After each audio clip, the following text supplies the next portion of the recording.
হয়ে গেছে তোমার ইমোশনস কন্ট্রোল হয়ে গেছে। ইউ নো হোয়াট, তুমি এক নম্বরের একটা ভীতু টাওয়ার্ড। পিলস খেয়ে খেয়ে ড্রাগ এডিক্ট হয়ে যাবা, কিন্তু রিয়েলিটি ফেস করতে শিখবা না। এই যে নিজের মাথার মধ্যে একটা দুনিয়া বানায় রাখছো না, সেটা রিয়েল লাইফ না।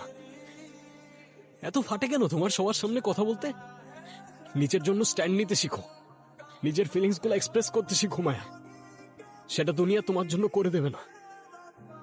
তুমি আমাকে বলতেছো তুমি জানো তোমার ইমোশন কেমনে এক্সপ্রেস করতে হয়?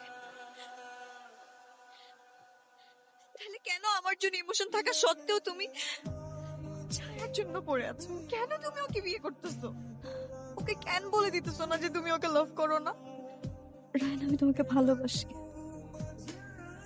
তুমি প্লিজ ছায়াকে বলে দাও যে তুমি ওকে বিয়ে করতে পারবে না।